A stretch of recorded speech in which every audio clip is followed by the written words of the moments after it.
Hello friends, welcome to SMG channel. अगर आप मेरे चैनल के ऊपर नए हो तो चैनल को सब्सक्राइब कर दो and hit the bell icon to get the latest updates. So आज के दिन मैंने जो है मेरे चैनल के ऊपर दो वीडियोस अपडेट कर दिए जहाँ पे मैंने लेटेंट व्यू और बालाजी अमाइंस के क्वार्टर 2 के नंबर्स को डिस्कस किया है। सो ये दोनों वीडियोस भी आप चेकआउट कर सकते हो। सो आज के इस वीडियो में हम लोग देखने वाले हैं F I S D I S का डेटा। आज के दिन क्या बिकवाली या ख़रीदारी उन्होंने की है, और कुछ स्टॉक्स के अंदर न्यूज़ है और कुछ स्टॉक्स के अंदर टारगेट है, रिसेंट टारगेट जो कि रेटिंग एजेंसीज ने दिए हैं। सो वहाँ पे उनको भी मैं कवर करूँगा। सो फ्रेंड्स, कुछ कुछ वीडियोस के ऊपर जो है काफ़ी अच्छा वॉच टाइम भी मुझे आता है और व्यूज़ भी काफ़ी आते हैं। बट यहाँ पे आप देख सकते हैं कि नॉट सब्सक्राइब जो है वो 97% के आसपास है। सो अगर आपको कोई भी कंटेंट के अंदर ऐसा लगे कि सीखने को मिल रहा है तो kindly subscribe to the channel. इससे मेरा मोटिवेशन को जो है बूस्ट मिलेगा। सो आज के अगर डेटा की बात करें तो 27 अक्टूबर के दिन एफ ने अगर देखें तो 2800 करोड़ के आसपास की जो है बाइंग की है। तो यहाँ पे आप देख सकते हो कि पूरा जो है नेगेटिव सेंटिमेंट्स पूरे साल भर के अंदर था। कल भी मैंने बताया था कि 8-9 हज़ार करोड़ के आसपास की बिकवाली आपको ओवरऑल मंथ के अंदर देखने को मिली होगी। बट यहाँ पे लगभग 3,000 करोड़ के बाइंग जो है कल के दिन आज के दिन सॉरी एफ ने की है। उसी के सामने डी ने भी जो है 1500 करोड़ के आसपास की बिकवाली की है। सो आपको यही जो ट्रेंड है ऑपोजिट वे में देखने को मिलेगा, जहाँ पे एफ बाय कर रहे हैं, डी सेल कर रहे हैं। जहाँ पे डी बाय करेंगे वहाँ पे एफ सेल करेंगे। सो ये वाइस एंड वर्सा आपको देखने को मिलेगा। बट मैं कहूँगा कि काफ़ी दिन के बाद आपको इतनी बड़ी बाइंग देखने को मिली है। सो अगर रेगुलर बाइंग आती है फ्रीक्वेंटली ट्रेडिंग सेशंस के अंदर तो आप मान सकते हैं कि एफ जो है वापस से इंडियन इक्विटी मार्केट में वापस आ चुके हैं। सो डाउ जोन्स की बात करें तो आज वापस से 1% के आसपास की तेज़ी जो है वो डाउ जोन्स के अंदर देखने को मिल रही है। 32,000 का लेवल जो है वो क्रॉस कर दिया है। पिछले 5 दिन की बात करूँ तो 6% के आसपास की तेज़ी, 1800-1900 पॉइंट्स के आसपास की तेज़ी जो है डाउ जोन्स के अंदर देखने को आपको मिली होगी। बट सेम आपको इंडियन इक्विटी मार्केट के अंदर देखने नहीं मिली होगी, क्योंकि वहाँ पे जो है गिरावट भी कम ही आपको देखने को मिली थी as compared to Dow Jones. So Dow Jones का अगर 52 वीक हाई अभी भी देखें तो लगभग 36,900 के आसपास है, लगभग 37,000 के आसपास। सो अभी भी अपने ऑल टाइम से अगर आप देखें तो 4,000 के डिस्काउंट पे अभी भी अवेलेबल है, या वहाँ से उतनी बड़ी 4,000 पॉइंट की गिरावट है। बट वहीं अगर निफ्टी देखें तो अभी भी जो है 17,700 के आसपास ट्रेड कर रहा है, और हमारा जो ऑल टाइम हाई है वो 18,300 के आसपास है। सो हमें यहाँ पे सिर्फ 600 पॉइंट की जो गैप वो निफ्टी के अंदर देखने को मिल रही है।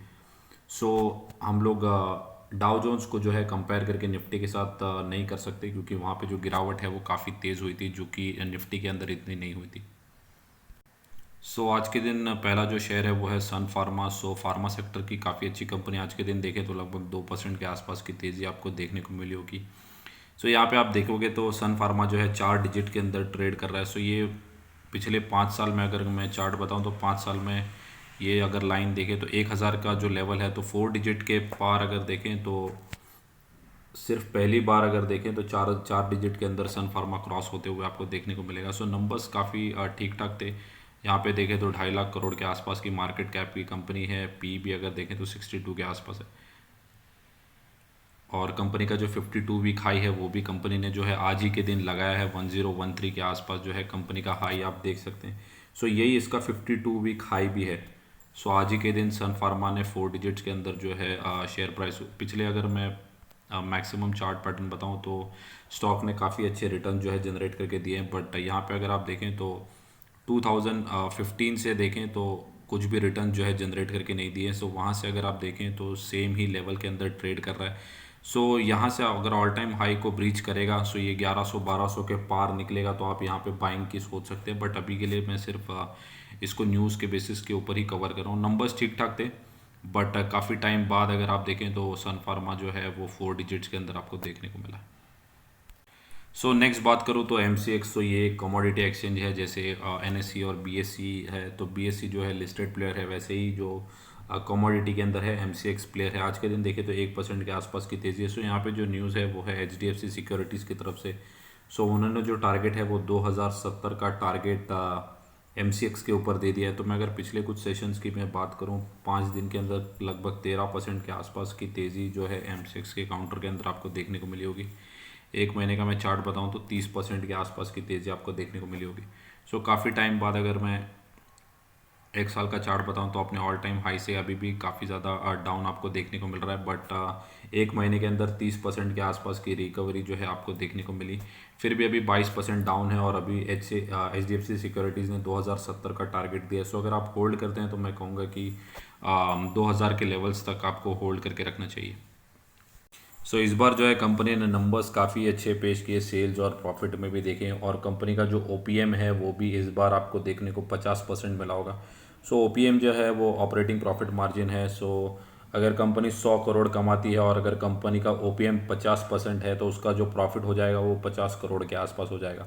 सो कंपनी का जो ओपीएम है वो 50% के आसपास है। अगर सेम सेगमेंट में अगर मैं कंपनी बताऊं तो आई एक्स है। सो आई एक्स का जो ओपीएम है वो लगभग 80% है। सो अगर कंपनी 100 करोड़ का धंधा करेगी तो 80 करोड़ जो है कंपनी का प्रॉफिट हो जाएगा, सिर्फ 20 करोड़ ही कंपनी का एक्सपेंस हो जाएगा। सो कंपनी का ओपीएम इस बार काफ़ी अच्छा आया है, सेल्स और प्रॉफिट भी काफ़ी अच्छे हैं, तो वही आपको जो है चार्ट के अंदर देखने को मिल रहा है। सो नेक्स्ट जो स्टॉक है वो है नवीन फ्लोरिन। सो केमिकल सेक्टर का काफ़ी अच्छी कंपनी है, मेरे भी पोर्टफोलियो का हिस्सा है। सो अगर यहाँ पे देखें तो के आर चोक्सी जो फर्म है उन्होंने लगभग 4700 के आसपास के जो टारगेट्स हैं वो नवीन फ्लोरिंग के लिए दिए हैं। सो मुझे ऐसा लगता है कि कुछ ही सेशंस के अंदर आपको ज़रूर ये देखने को मिलने चाहिए 4700 के आसपास। सो कंपनी जो है अभी भी अपने ऑल टाइम हाई के आसपास ही ट्रेड कर रही है। सो 4800 के आसपास जो है कंपनी का ऑल टाइम हाई है। नंबर्स भी जो आए थे वो ठीक ठाक ही आए थे, और मार्केट अप्रिशिएट ही कर रहा है। कोई बड़ी गिरावट जो है वो स्टॉक के अंदर आपको देखने को नहीं मिली है। पिछले 5 दिन में लगभग 5% के आसपास की तेज़ी आपको देखने को मिली होगी। एक साल में भी देखें तो जहाँ पे ऑलमोस्ट सभी काउंटर्स के अंदर आप एक साल का चार्ट निकाल के देखेंगे तो आपको 20-25% के नेगेटिव रिटर्न ही देखने को मिलेंगे, इंक्लूडिंग रिलायंस, टीसीएस, इन्फोसिस या कोई भी बड़ी सेक्टर की आप कंपनी ले लें। बट यहाँ पे देखेंगे तो 34% के आसपास के रिटर्न जो है कंपनी ने जनरेट करके दिए हैं। सो इसका जो मेजर बेनिफिशियरी है ये कंपनी जो है फ्लोरिन के बिज़नेस में काम करती है, और ये केमिकल सेक्टर की कंपनी होने के बावजूद भी जो क्रूड ऑयल के ऊपर डिपेंडेंसी है इनकी बहुत ही कम है। इस वजह से जो भी ग्लोबल इन्फ्लेशन चल रहा है उसकी मार जो है कंपनी को पड़ रही है, बट इतनी नहीं पड़ रही है। सो उस वजह से नवीन फ्लोरिन के चार्ट में आप देख सकते हैं कि एक साल के अंदर भी 34% के आसपास के रिटर्न्स आपको जनरेट करके दिए हैं। वहीं 5 साल के देखें तो हर साल पैसे जो है 100 गुना किए हैं। 5 साल में 500% के रिटर्न जो है कंपनी ने जनरेट करके दिए। सो कंपनी को होल्ड करिए, अगर आप होल्ड करते हैं तो 4700 के लेवल्स भी आपको कुछ ही सेशन के अंदर देखने को मिलने चाहिए। सो नेक्स्ट जो स्टॉक है वो है ग्लैंड फार्मा। सो बहुत सारे रिटेलर्स या जो भी इन्वेस्टर्स के अंदर फंसे हुए हैं। सो अगर मैं आपको एक साल का चार्ट बताऊं, पहले चार्ट बता देता हूं, तो यहाँ पे 47% के आसपास लगभग स्टॉक जो है वो आधा हो चुका है। सो कंपनी के जो सेल्स और प्रॉफिट है ईयर ऑन ईयर बेसिस के ऊपर काफ़ी डाउन आपको देखने को मिले होंगे। ओपीएम के अंदर भी काफ़ी गिरावट आपने देखा होगा कि डीमार्ट के जो नंबर्स थे वो काफ़ी अच्छे आए थे, बट जो मार्जिन था वो मार्जिन डिसरप्ट हो चुका था। तो मार्जिन डिसरप्ट होने की वजह से भी डीमार्ट जैसे शेयर के अंदर काफ़ी ज़्यादा गिरावट आपको देखने को मिली होगी, जबकि उन्होंने ईयर ऑन ईयर और क्वार्टर ऑन क्वार्टर बेसिस के ऊपर अच्छा प्रॉफिट करके दिखाया था, बट ओपीएम के अंदर गिरावट थी। सो उस वजह से डीमार्ट के अंदर काफ़ी ज़्यादा गिरावट आपको देखने को मिली होगी। सो ओपीएम भी काफ़ी ज़्यादा मायने रखता है हर कंपनी के लिए। यहाँ पे अगर देखें तो सेल्स में, प्रॉफिट में और ओपीएम में, तीनों जगह पे अगर आप देखें तो काफ़ी गिरावट आपको ईयर ऑन ईयर बेसिस के ऊपर दिख रही है, और बैलेंस शीट भी इतनी कोई खास है नहीं। सो अगर मैं 5 साल का चार्ट बताऊं तो 5 साल के अंदर कंपनी जो है हाल ही में ही 2020 के आसपास ही लिस्ट हुई है। सो सिर्फ 2 साल में देखें तो 4% के आसपास के ही पैसे बनाए हैं, और अगर एक साल में देखा हूँ तो लगभग अपने ऑल टाइम हाई से काफ़ी ज़्यादा डाउन आपको ये देखने को मिली होगी कंपनी। सो अगर मेरी इसके अंदर कोई भी बाइंग की सलाह जो है वो स्टॉक के अंदर नहीं है, बस ये न्यूज़ पर्पज़ के लिए मैं कवर कर रहा हूँ। सो डाबर के नंबर्स को मार्केट ने काफ़ी ज़्यादा अप्रिशिएट किया है। आज के दिन देख सकते हैं 3.5% के आसपास की तेज़ी है। सो कंपनी का अभी भी जो प्राइस है वो 550 के आसपास है। कंपनी का जो टारगेट है वो गोल्डमैन सैक ने 680 के आसपास कर दिया है, और इन्होंने जो एक्विजिशन भी किया है बादशाह मसाले का, सो वहाँ पे भी जो है इनकी 51% के आसपास की स्टेक इन्होंने कर ली है। सो ओवरऑल जो एफएमसीजी सेक्टर के अंदर डाबर काफ़ी अच्छा काउंटर देखने को मिल रहा है। अगर मैं एक साल का चार्ट बताऊँ तो कंपनी जो है वो ऑलमोस्ट फ्लैट ही ट्रेड कर रही है। 600 के आसपास जो है कंपनी का शेयर प्राइस था, और वही रेंज के अंदर अभी भी ट्रेड कर रहा है। सो 625 के आसपास देखें तो कंपनी का 52 वीक हाई है। सो उसके आसपास ही ट्रेड कर रहा है, कोई मेजर जो है रिटर्न जनरेट करके नहीं दिए। सो ओवरऑल मार्केट का ट्रेंड यही है। बट नंबर्स अभी के लिए काफ़ी अच्छे हैं, मार्केट ने अप्रिशिएट भी किया है और बादशाह मसाले का एक्विजिशन भी इन्होंने 51% के ऊपर कर लिया है। सो जैसे अपकमिंग क्वार्टर्स आएंगे तो उनके भी जो सेल्स हैं कंपनी के फाइनेंशियल रिपोर्ट के अंदर ऐड होते जाएंगे, तो इनका रेवेन्यू और प्रॉफिट जो है दोनों भी आपको बढ़ते हुए अपकमिंग क्वार्टर्स के अंदर देखने को मिल सकता है। सो कंपनी ने जो है ₹2.5 का इंटरिम डिविडेंड भी अपने शेयर होल्डर्स को दिया है। सो अगर आप डाबर के शेयर्स को होल्ड करते हैं तो एक शेयर के बदले आपको ₹2.5 के आसपास का जो डिविडेंड है वो आपके अकाउंट के अंदर क्रेडिट हो जाएगा। सो नेक्स्ट जो स्टॉक है वो है फाइज़र। सो फाइज़र हम सबको पता है कि जब भी कोविड आया था तो फाइज़र के जो है वैक्सीन के शॉट्स यूएस के अंदर और यहाँ पे भी इंडिया के अंदर भी लिए गए थे। सो फार्मा की काफ़ी अच्छी कंपनी है, बट अगर पास्ट 1 ईयर का हम लोग का चार्ट देखें तो 12% के आसपास की गिरावट है और काफ़ी ज़्यादा स्ट्रगल करते हुए आपको देखने को मिलेगा, बट कंपनी काफ़ी अच्छी है। सो आज के दिन का अगर चार्ट देखें तो लगभग आधे % के आसपास की तेज़ी इस काउंटर के अंदर देखने को मिली थी। सो अगर मैं कहूँ कि मुझे ऐसा लगता है कि शॉर्ट टर्म्स के अंदर टेक्निकल पर्सपेक्टिव से 4800 के लेवल्स जो है वो आपको फाइज़र के अंदर शॉर्ट टर्म के अंदर देखने को मिलने चाहिए। विद इन 3 मंथ्स के अंदर जो है 4800 के लेवल्स आपको फाइज़र के अंदर देखने मिलने चाहिए। सो अगर आप ये कंपनी को होल्ड करते हैं तो होल्ड करके रखिए।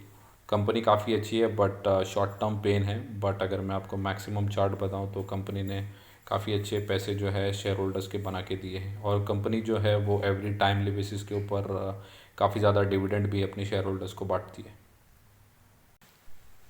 सो नेक्स्ट जो स्टॉक है वो है डिक्सन टेक। सो अगर डिक्सन टेक की बात करें तो आज के दिन काफ़ी अच्छी तेज़ी इस काउंटर के अंदर देखने को मिली थी, लगभग 2.25% के आसपास। सो डिक्सन में अगर देखें तो 6 महीने से अगर आप देखें कंसोलिडेशन का ही फेस चल रहा है, सेम रेंज के अंदर जो है डिक्सन टेक भाग रहा है। सो अगर यहाँ पे ब्रेकआउट अगर हुआ तो मुझे ऐसा लगता है कि 5000 के जो लेवल्स हैं आपको शॉर्ट टर्म के अंदर ज़रूर देखने को मिलने चाहिए। अगर ये कंसोलिडेशन फेस पूरा होता है और टेक्निकल ब्रेकआउट अगर होता है तो 5000 के जो लेवल्स हैं वो आपको शॉर्ट टर्म के अंदर डिक्सन के अंदर देखने मिलने चाहिए। सो अगर आप ये कंपनी को होल्ड करते हैं तो होल्ड करके रखिए। मैंने काफ़ी बार जो है मेरे चैनल के ऊपर काफ़ी बार मैंने इसको कवर भी किया है। सो 26,000 करोड़ के आसपास की ये कंपनी है। पी अगर देखें तो 113 के आसपास है, काफ़ी हाई है। सो कंपनी जो है वो मोनोपोली भी एंजॉय करती है, आत्मनिर्भर भारत की काफ़ी बड़ी कंपनी है। पीएलआई स्कीम भी जो है गवर्नमेंट की उसके ऊपर भी काफ़ी ज़्यादा कंपनी पीएलआई स्कीम का भी काफ़ी ज़्यादा यूज़ जो है गवर्नमेंट का वो उसके अंदर भी यूज़ करती है। सो मैं कहूँगा कि यहाँ पे एक न्यूज़ है जिसको कवर करना है। आरबीआई ने देखेंगे तो 3 नवंबर को जो वापस से एक मीटिंग है उसको शेड्यूल कर दिया है। सो जो इन्फ्लेशन का जो डेटा आना चाहिए था वो डेटा नहीं आया, तो जो भी इनके इनके मीट थे वो मीट हुए नहीं इन्फ्लेशन के। जो भी इन्होंने बेसिस पॉइंट्स को इंक्रीज़ किया था उसके बावजूद भी इन्फ्लेशन जो है वो कंट्रोल में नहीं आ रहा। सो सेंट्रल गवर्नमेंट को एक्सप्लेन करने के लिए मैं कहूँगा कि इन्होंने ये जो मीटिंग है उसको स्केड्यूल किया है कि क्यों जो इन्फ्लेशन के नंबर्स है वो इनलाइन नहीं आए। बावजूद इन्होंने जो भी पैरामीटर्स या जो भी एक्शन लेना चाहिए था वो सब लिया, उसके बावजूद भी जो है इन्फ्लेशन के नंबर्स अकॉर्डिंग टू आरबीआई वो इनलाइन अभी तक आए नहीं। सो इनको जो है सेंट्रल गवर्नमेंट को ये रीजंस एक्सप्लेन करने होंगे। सो उस वजह से इन्होंने जो है एडिशनल एमपीसी मीटिंग 3 नवंबर को भी शेड्यूल की है। सो यहाँ पे भी हमें देखना होगा कि आरबीआई क्या डिसीजंस लेता है या वापस से बीपीएस पॉइंट्स को वापस से जो इंटरेस्ट रेट हाइक है उसको वापस से करेगा या नहीं। और 2 नवंबर को देखें तो यूएसए के अंदर जो है फेड की मीटिंग है और 3 नवंबर को जो है आरबीआई की एमपीसी मीट इंडिया के अंदर है। सो ये थी न्यूज़ और स्टॉक के टारगेट्स। अगर वीडियो अच्छा लगा होगा तो वीडियो को लाइक कर दो, चैनल को सब्सक्राइब कर दो और अगर कुछ डाउट होगा तो कमेंट सेक्शन में पोस्ट कर दो। Thank you guys.